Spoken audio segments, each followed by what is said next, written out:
Thank you. We are all born with a brain that has 86 billion neurons. And throughout our life, we make relatively few new neurons. In fact, we lose about 2 billion neurons throughout the course of our lifetime. So you may wonder, if we're losing billions of neurons and we're not making a lot of new neurons, what's changing in the brain to support all those mental habits and behaviors that make up our self-identity? Well, the answer is activity-dependent plasticity. This is the function by which the brain is continually modified through the 150 trillion cell-to-cell synaptic connections that are made in response to your everyday experiences. One main point that I hope you take home today is that not only are they contributing to your self-identity, but they are continually changing your brain. And they are strongly influencing your health and longevity. I hope to also demonstrate that a systematic form of mental training involving meditation can potentially transform yourself and your mental habits in a positive way. In 2002, I was a graduate student in cognitive neurosciences. That was me. I was studying the brains of rats to better understand the neural circuitry of learning and memory.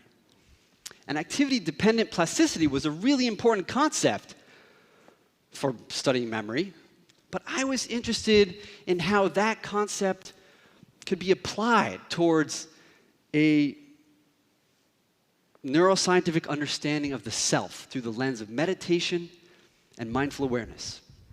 Now, mindful awareness can be simply thought of as a way of paying attention in a way that is continually watchful and discerning for what is arising and passing in our minds and in the external world. Now, when I was in graduate school, there was barely any science of mindfulness. In fact, before the year 2000, there was the grand total of 39 peer-reviewed scientific articles on the topic. So for good reason, maybe, my mentor sat me down one day and said, "Dave, you will not be successful in academia by focusing on meditation. Forget about all that Zen stuff." And I walked out of his office feeling rather disappointed, discouraged. But it did not deter me from this calling. Fast forward 10 years, I was a faculty member at Harvard Medical School studying meditation in a neuroimaging laboratory. And about that time, I was invited to present my research directly to the Dalai Lama, along with 5 other emerging leaders in the field from around the world. Thank you. That's very kind. Yes, this was really an amazing opportunity. And the advice he gave the 6 of us is something I will never forget from my lifetime. He said, pointing his finger at each one of us, "You each have the great responsibility for helping to build a happy, peaceful world. Millions of people want a happy, peaceful world, but are lacking the knowledge of how to do so. Through carrying your experiment month by month, year by year, you will gain evidence to convince others. I will watch you, whether you're really helping to build a happy, peaceful world or not." He then jokingly threatened, hopefully, that he would be watching from beyond the grave, and that even if he were in hell, he would come back as a demon and hunt us down to make sure we were doing this work. No joke. Well, hopefully. Now, when the Dalai Lama points his finger at you and threatens you in that way, or challenges you, really, you can't really say no. So aside from providing a sense of purpose and meaning for me, that experience really provided a pretty solid research career plan for the next 30 years. So fast forward to 2016, I was provided the opportunity to come here to Nashville, to Vanderbilt University, to direct research at the Osher Center for Integrative Medicine.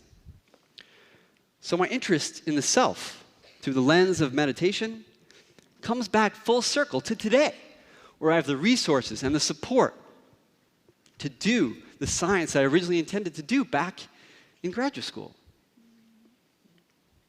I'm currently leading a team of scientists to continue mapping the meditative brain, or meditative mind, and to better understand what a flourishing mind, brain, and body looks like from the neurobiological, the psychological, and social levels.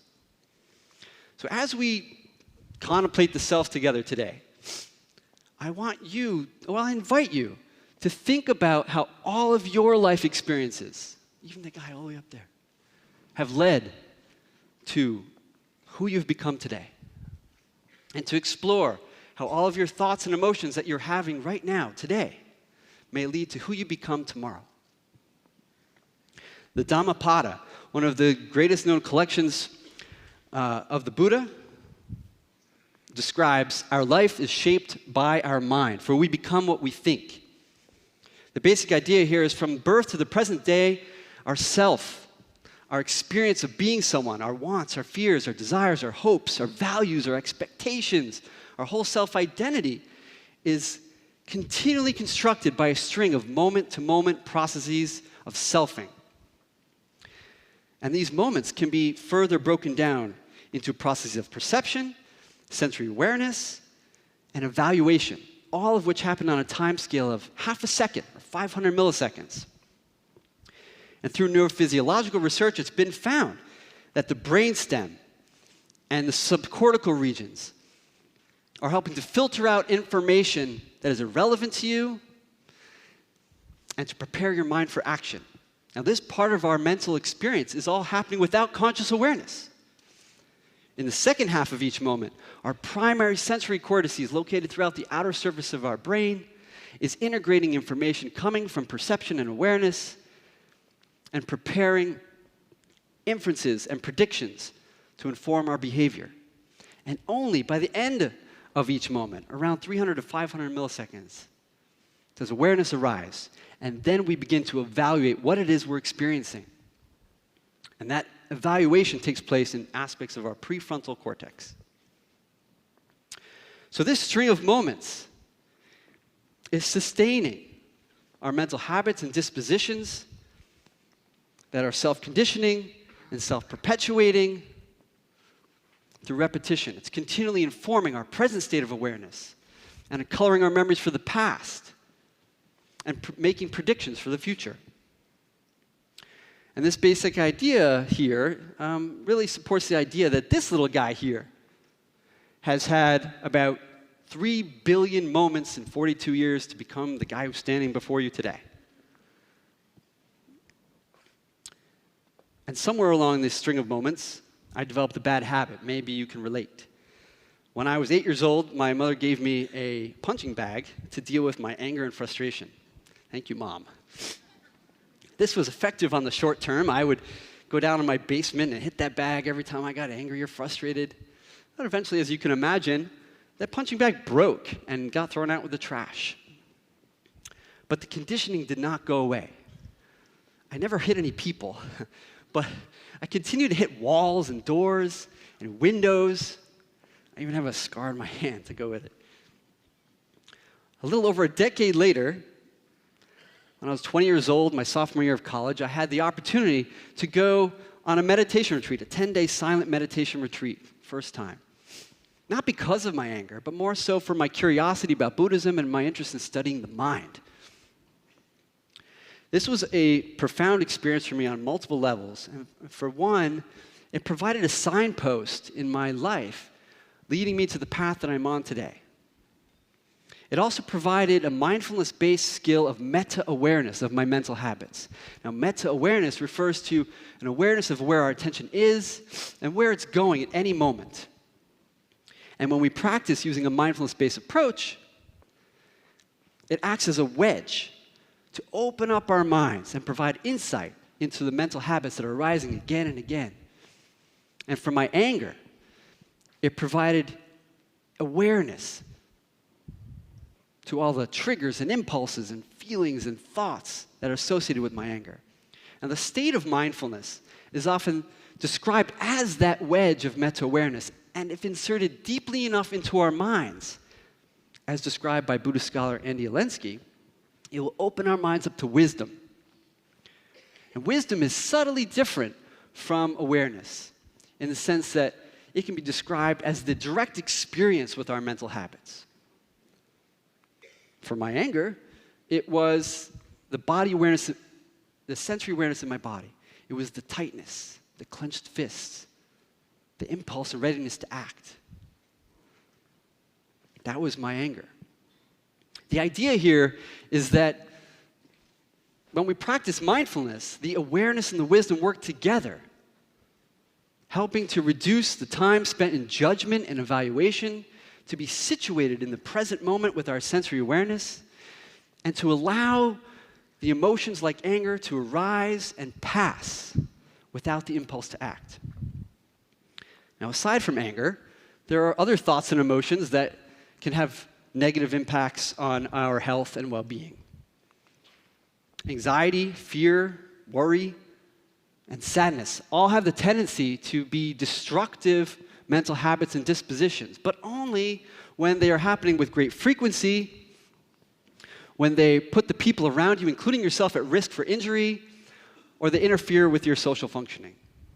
It turns out that these three dispositions specifically have the most extensive scientific data to support their role as risk factors for the onset of clinical levels of depression, anxiety, cardiovascular disease, and have even been shown to increase the rate of cellular aging at the level of your DNA.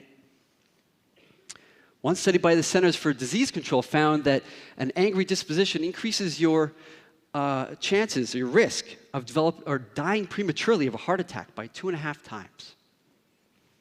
And there's a whole number of studies showing that these three dispositions and the associated chronic stress can have negative effects on your immune system functioning, on sensitization of pain pathways, and atrophy, shrinking of the brain regions responsible for regulating these negative emotions. So it becomes this really bad cycle, because if you don't have the ability to regulate the emotions, well, it's going to be much harder to regulate them in the future.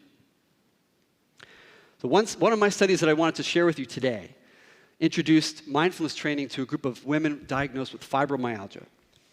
Fibromyalgia is a chronic pain disorder associated with widespread muscular tenderness and chronic fatigue, as well as a host of other clinical symptoms. And we found that these patients had a high level of anxiety and fear associated with their pain. And when we gave them mindfulness training, we found that there was dramatic improvement in all their clinical symptoms. So that was good. But we were interested in what the mechanism was that may be contributing to this clinical improvement. So we gave these patients a behavioral task that assessed how they paid attention to pain-related words at the non-conscious perceptual level and the more conscious evaluative level of processing. And we could do this by varying the duration of time that we showed them the words. When we showed them the words for 100 milliseconds, they did not have a lot of time to process the words consciously, but we could observe whether or not they looked towards or away from the words. At 500 milliseconds, they did have time to process the words consciously, and we could observe whether they got stuck thinking and ruminating upon the words. So we found two major differences between the groups that got exposed to mindfulness training and those who did not. Those who were untrained avoided those pain-related words at the non-conscious perceptual level, and those who were trained in mindfulness looked towards the words, suggesting that they had less fear and avoidance and more approach-related behavior towards their pain. And remember, this is a stage of processing that they didn't have any awareness that they were doing this. The untrained group also had a tendency to ruminate or get stuck at the later stages of processing, whereas those trained in mindfulness were able to see the word, let it go, and complete the task more readily. So these results demonstrate that mindfulness training has the ability to improve our mental habits of attention at both the conscious and non-conscious levels. When we do neuroimaging, we take a modern neuroimaging and a first-person introspective methods approach in our lab and in others, and we can call this a neurophenomenological approach to mapping the meditative mind. And this identifies the brain networks and systems of functioning that are supporting mindfulness-based practices. Now, I said before that there weren't many studies on mindfulness before the year 2000. Well, since 2000, there have been up to close to 4,000 studies on the topic. And of those 4,000 studies, 21 have looked at changes in brain structure, and 80 have looked at brain function in a cross-section of novices who have been trained for the short term and expert meditators. And although there have been some reported differences between styles of meditation practice and between novices and experts, I want to bring to your attention the most common and most consistent findings that are found across all the studies in 4 brain regions, to make it easy, that are changing in brain structure and function. The frontal polar cortex is the most anterior part of our brain, right behind your foreheads. It is also thought to be the most highly evolved part of the human brain and responsible for supporting meta-awareness. And in conjunction with the dorsal anterior cingulate cortex and the anterior insula, these 3 regions work together in a complex attentional network referred to as the frontal parietal control network to allow yourself to be continuously aware of your body's sensations and to flexibly switch between internal mental processing and thinking in the outside world. Okay? So one really interesting finding here is that we find in our lab that the more one meditates, the more activity one gets in this network of brain regions. And other labs have found that the more one meditates, the more protected these regions are from the normal age-related atrophy that we all get. Unfortunately, all our brains are shrinking in size after age 20. Sorry. But if you meditate, you protect them.